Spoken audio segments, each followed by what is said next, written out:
morning, good afternoon, good evening.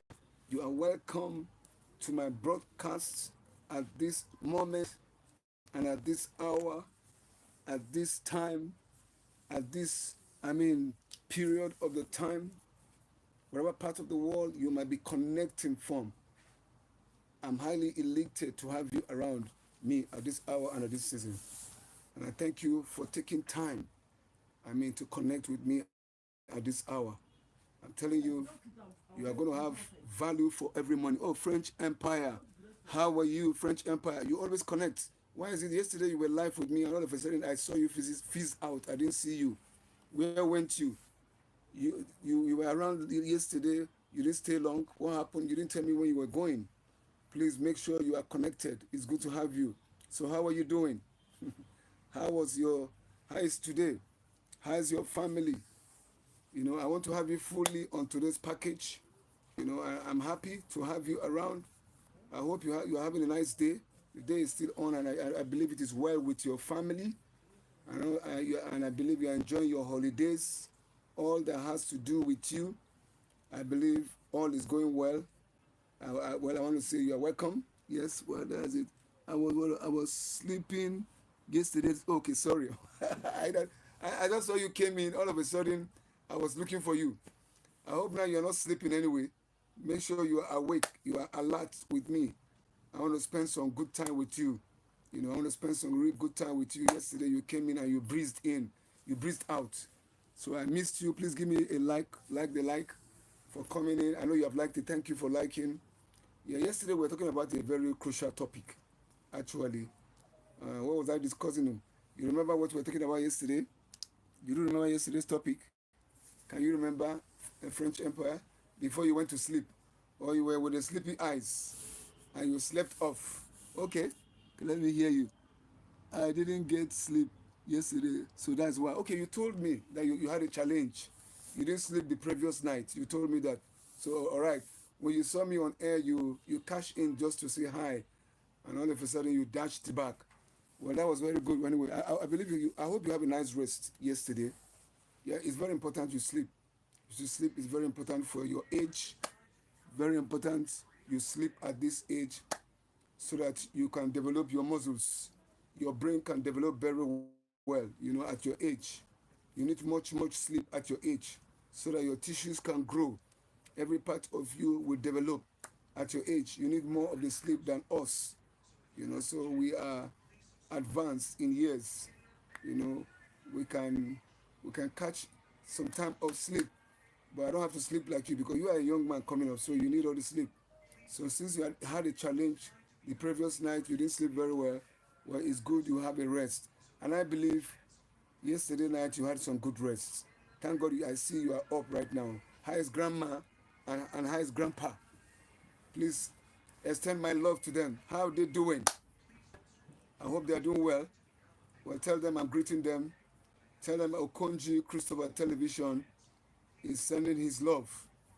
And I hope one day to see them on air so that we can have some chats together anyway. I hope to see them on air one day. I hope so. Yes, good, yes. I hope one day to see grandma and grandpa on air. Okay, good. Give me a thumb up. You are giving me a thumb up. That's very good. I'm happy about that. That's good. I'm just happy. Yesterday I did some good job. I was talking about a very um, topical issue, and the title of my message yesterday, my chat was, "Why do nations of the earth go on war? Why is it that the nations of the earth go on war? Why is it that nations of the earth go on war? Why do nations war against each other? Why do people fight?" You understand what I mean? They say we disagree to agree. That's a word that is among people. They say we disagree to agree. So each time you see people disagreeing, they want to agree. So, but when the people refuse to come to that level of agreeing, the fight, how do I call it, metamorphose from just disagreement. You know what I mean? French Empire, you have a friend. Have you ever had arguing with your friend before? You have a disagreement. Yeah, disagreement is that both of you were not agreeing, you're not coming to a compromise in something that you people were doing, and you were not in in agreement. So you disagree to agree. Yes, thank you for joining me. Whatever part of the world you are connecting, please give me a thumb up and let me know that you are there. I'm happy to meet with you, connect. I'm happy to connect with you at this hour and at this season. Please give me a thumb up. As you give me a thumb up, give me a like the live. Make sure you comment. As you comment, please make sure you press the notification button and subscribe. As you subscribe, you press the notification button. He's telling you that each time my video pops up, you'll be the first to see it. I was talking earlier that I treated a very topical issue yesterday, and what was the title of the topic? I was talking about why do nations of the earth go on war? Why do nations of the earth go on war? We can see right now Iraq and Iran and Israel, were on a rampage of war. But thank God for Donald Trump stepping in, telling each country to go on ceasefire. War is not good. But so yesterday we began to look categorically, critically, why nations of the earth go on war. Why do people, why do nations go on war? It starts with individuals, like I was saying. You see, we disagree to agree. It's a natural thing that when you have a friend, you disagree to agree. But when you're disagreeing because maybe both of you are not agreeing. Okay, Iran has a nuclear weapon. That's true. When French Empire. Well, the story is that yes, um, Iran is holding a, a nuclear weapon. A nuclear weapon they were holding, and the whole world knows about that. So they want to exercise their their prowess, their power. I heard a story is because in 2015, during the reign of Obama, Iran was one of the countries, that came into alliance and agreement with the U.S. to allow them, you know, store up.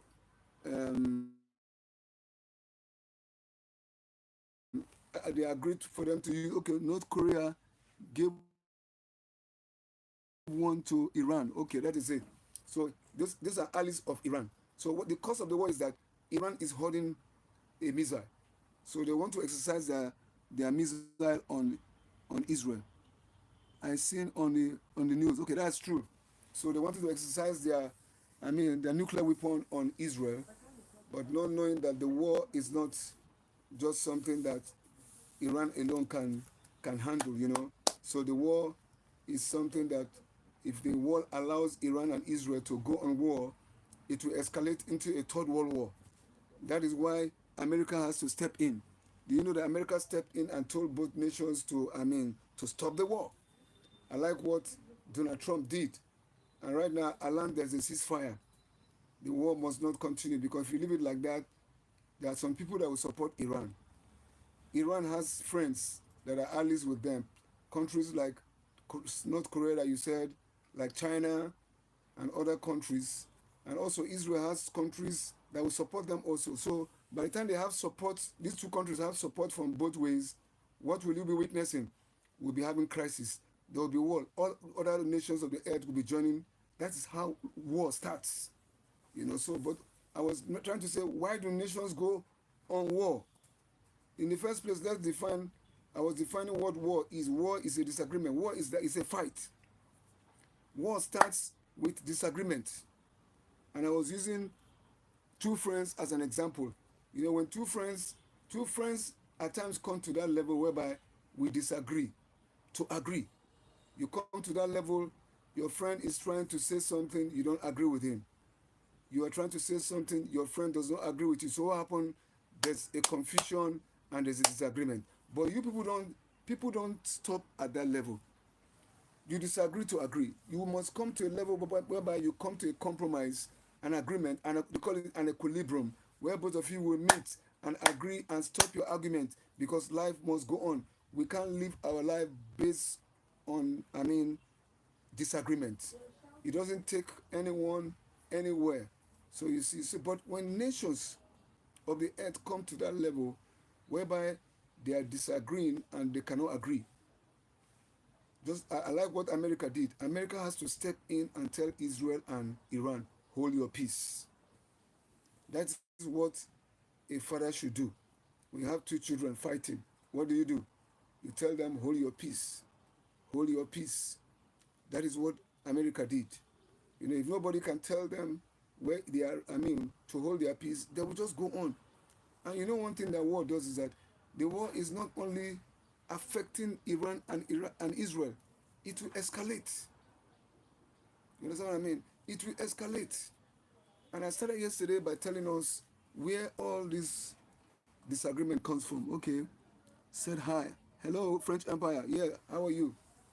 Yesterday, if you are with me, I was trying to let you know where the genesis of, this conflict of disagreement comes in. I'm not against any religion. I'm not a religious man. I'm not a religious man. You see, I'm a believer and I'm not a religious man. What is religiosity? Religiosity is having a form of godliness but denying the power thereof. I'm a believer and I believe in somebody called Jesus, and I respect every form of, everyone with what they believe. Everyone is entitled to their belief. You are entitled to what you believe. And we want to respect whatever you believe in. We're not preaching religion here. Religion is a mindset. So I'm very careful when I talk on platforms like this. I respect whatever you believe in. Whatever you believe in is your life. But I enjoin you. All I will do is that I enjoin you and encourage you to believe in God, the creator of the heavens and the earth. That is what I can advise you to believe in. So I was giving an analogy of what happened, in Israel. Before Israel came in the Bible, there was this man called Isaac, and he had a wife called Rebecca. Rebecca conceived and she had twins. The Bible says she had twins in her stomach. I'm talking about where disagreement comes from. She had twins, and the Bible directly says that she's carrying two nations in her womb. That is Jacob and Esau. Jacob and Esau, and we know this story. We know the story very well. Even when they were in the womb, they were fighting. Jacob and Esau were fighting, and we know what that means. But we know that Esau was the senior, and Jacob was the junior. But they were both fighting on who come first.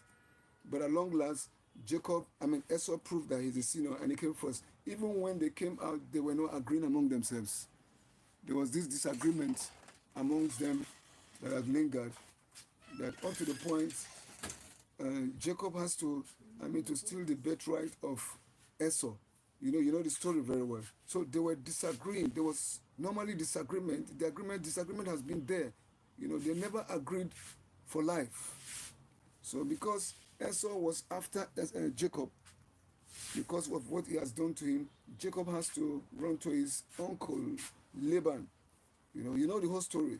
So I'm just trying to tell you that people have in the time past have always disagreed, but there should be a place of agreement where we can agree amongst ourselves. So it's normal. It's the same thing with friends. It's the same thing with brothers. When you have a disagreement amongst yourself, you need to come down and settle it. So that's what we're seeing today. Nations are rising against nations. It's part of the prophecy of the end time. The Bible says, nation shall rise against nation. Father shall rise against son. Mother shall rise against her daughter. That's what it is, but the end has not come. So what we are seeing right now is a sign of what has been said in the Word of God, that nation shall rise against nation. But what I'm trying to bring out here is that, war is not good. Nobody will say that war is good. Nobody wants to go to war because there's a lot of things that, it destroys in humanity, in human life. And this is that's a topic I'm going to treat today. But before I go further, what I'm going to be talking about is the aftermath of war. What does the aftermath of war causes to humanity? We know it. But I'm still stressing on what I said yesterday. I'm still stressing on it so that we can have an understanding and more clarity of what, how war, destroys and set people apart, set countries apart, set two friends go apart. the center can no longer hold because there's a disagreement. But remember that we disagree to agree. But when we come to that point whereby we are not agreeing, we are still disagreeing, it breaks to war. And when war comes up, it destroys and it spoils a lot of things. It destroys a lot of things. But I looked at a simple way of handling war, you know, and I was using David as an analogy of what how a man called David. David was a king after God's heart. Remember, my topic today is what's the aftermath? What is the aftermath of war? What does war, the effect of war on humanity? That's the title of my message today, anyway. So, but I want to still look at that story I read yesterday about David. David, I want to just see how he handles the war. There's a time in his life when the Amalekites, invaded David. It was so bad for him that they carted everything away. They carted everything. Well, anyone that is coming on air, Father, they shall not sleep on me in Jesus' name. You shall bring the people from the north, the south, the east, and the west. In the name of Jesus. The people will come. They will come in quantum. You will bring them in Jesus' name. So David, was confronted, by the Amalekites. And they are one of the tribes that, that invade David those days. And there was a serious attack on David that his whole family was taken, his army was taken, their house were burnt. And when David was just coming back with his troop, and when he came back, he saw what was happening. The Bible said he wept. David wept bitterly. David wept bitterly. He was soaked in his, in his tears, because for what he has seen break his heart. Can you imagine you came back from a trip and you saw that the whole of your family had been taken? His two wives, his children, his kindred was all taken. But one thing I like about David, that the Bible told us that he said David inquired of the Lord whether he should go after the enemy. What will be in your mind? Is he going after the enemy to make a compromise? Or is he going after the enemy to recover what has been stolen? When you inquire of the Lord, David is a man after God's heart. He understands how to move with God. He knows that he cannot do anything without God. And God gave him permission, say, go, and when you go, you will overtake. And we know the story very well. David went after the Amalekites, and he actually, took hold of the Amalekites and destroyed them and recovered back all his family, recover his men. When kings go on war those days in the Bible, they cut away everything that they get in the war and they take it back home. And that was what David did. When he got to recover his family back, he took captives, the Amalekites, and took their things of war that he got from them, took them back to Israel. So that is a man that goes back to recover what has been taken. That's good. So you see, recovering after a war is a good thing. Remember, David cried when he saw that his family was taken, but the good thing is that he recovered back. And the Bible says he recovered and he plundered the Amalekites. Them. Do you know what it is to plunder a nation? It's for you to take a nation captive and take everything that belongs to them. That's what kings do those days. You render them ineffective, you render them impotent as far as war is concerned. That was what David did. And when he came back to his nation, back to Judah, with his men, he brought back things that was taken from the war. But I like one thing that David did. When his men told him, David wanted to give to the people that didn't go for war, and his men told him, but these people didn't go for war. Well, if they didn't go for war, they're not supposed to share in the booty. And David made a statement that I respect so much, that I like. He said, well, what we brought back from the war belongs to God, so everyone must partake of it. That's a man, a king after God's heart. And what he did is that he shared the booty among all the people, all the tribes. So that's a good thing. So that's what it is when you take charge, when you recover back. But what I'm going to be talking about today is the aftermath of war. War is destructive. War is devastating. I was watching on the media uh, when Iran was bombing some places in in Israel. I saw children in the rubble. Children that were drawing from rubble. You know, all these tall buildings were falling down. Oh my God. You see, the missiles were burning. They are wasting lives. People were dying. Buildings were pulled down. So you see, the order of the day that you see rubbles. Rubbles are buildings that are falling down. They fall on people. So there's destruction everywhere. There's cut off of network. We see children losing their families, crying. Children become orphan overnight. And also, wives become widows overnight. Husbands become widowers overnight. That's what war can cause. So war destabilizes our world. It destabilizes humanity. It causes confusion. It causes commotion. It destabilizes the economy. It ruins the world. You understand what I mean? It causes poverty. Poverty is the order of the day because things will skyrocket. You are stopping the flow of human life. War stops the flow of human life. War, has psychological effect on the human mind, the way you think. Imagine the children that I saw that their parents were killed. Boys of about 7, 8 years. I saw a small boy of 12 years. He's talented in music and he was rapping, talking about the devastation that the war has caused in his country. What will become of him? He put it in a song, and I know that music is going to sell. So it's also a season where people also, mind you, war also, people make money out of war. Yes, nations make money out of war, but that is not. I don't want to price it as a positive effect for humanity. The negative aspect of war is more devastating than the positive. I don't want to even look at the positive. The negative aspect is what I'm looking at. So it causes a break of network among nations. War, causes nations to be enemies. You understand what I mean? So this is the devastating effect of what war can do on the lives of people, on the lives of nation. We can see it very well. If the war between Iran and Israel was not stopped, it will have escalated to Third World War. I can remember during the First World War, Africans were repatriated to America to fight for America. A lot of black people died. People lost their life. This is struggle, tussle for supremacy, for power. Everything about war is people are trying to prove that they are stronger than the other. That's what Iran was trying to do. Don't know. Israel also have ballistic missiles. They call it ballistic missile.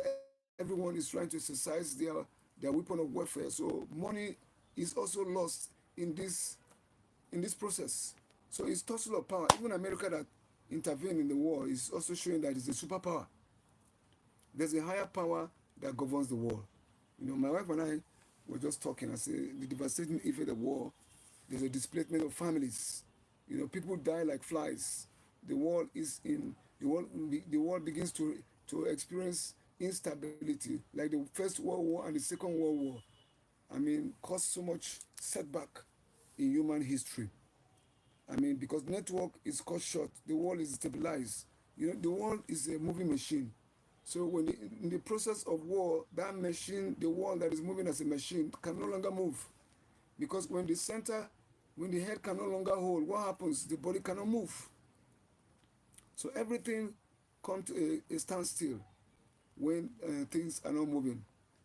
So that is what we experience that's what we experience during the time of war. So you see, no one will say war is good. War is not good. Nobody welcomes war. Nobody looks forward to war. Nobody wants to give an appraiser to war.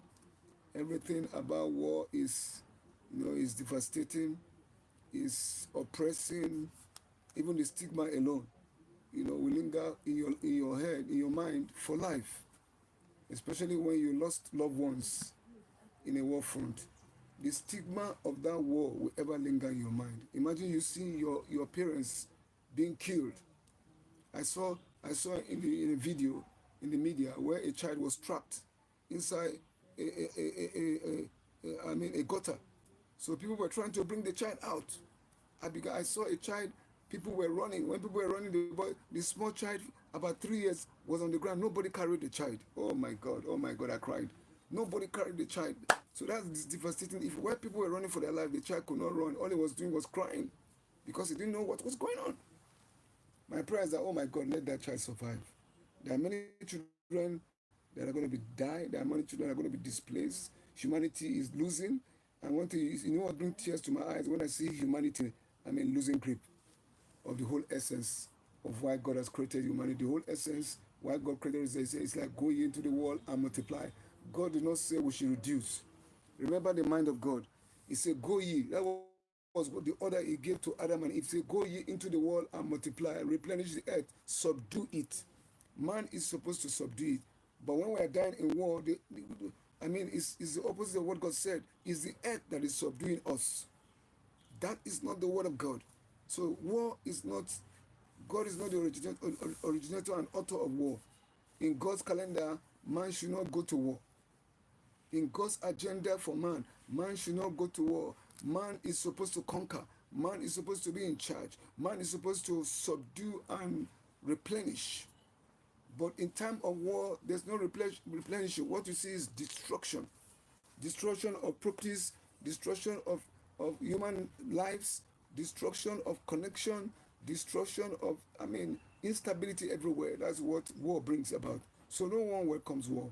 We don't want to even talk about the positive effect of war because there's nothing that can equate for the loss of one life. So I don't want to look at there's any positive effect. To war. There's no positivity, it's destruction. Anything that takes life from you is negative. It's not God. God is not in it. So we kick against it. So one thing we will advise is that please we should no one is calling for war because war is not welcome. War is not part of God's agenda for humanity. War is not part of the plan of God for humanity. God has planned that man should coexist together as one to build a united force, a wall, that has no walls, a wall without walls. You know what that means? A wall whereby people will not be given rules and regulation on how to live life. People will not be, life will not be antagonistic to people. Wall without walls is a place whereby everyone has freedom of expression. That's the way God has wanted the earth to be. A wall whereby people, can move from one location to the other. So during the time of crisis, people cannot easily move. The economy of the world is destabilized. So we don't need it at this time. Nobody looks forward to that at this time. So no one wants to, welcome war at this time that we are in the end time. But for several people to say, God said this will be a resultant effect of what we are going to witness in the end time. There will be war. The Bible said there will be war, there will be famine. And one of the things I didn't mention again during the time of war is that there is famine. Famine is that there's shortage of food. There's poverty everywhere. There was a war in Israel, there was a famine in Israel in the book of, what's that book again? I've forgotten again. This Samaritan famine. First King, I think, 7. It was so bad. It was so bad that the Bible tells us that women were eating their children. One would give their children out off to be eaten, another one would give. That was how it was so bad. Even they went to the king, king, help us. And you know what the king told them? Said, if God does not help you, I can't help you. Because why? The solution is only God that has it.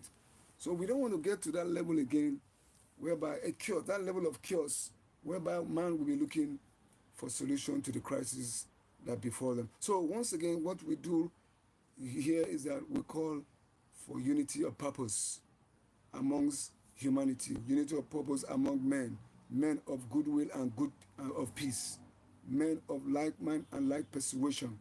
We want to maintain peace on the earth. No war. We don't want no more war. War is not good for us. War is not welcome amongst us. We want peace, unity, and love. Love is what will tie us together. Thank you for joining me, and I hope to see you very soon.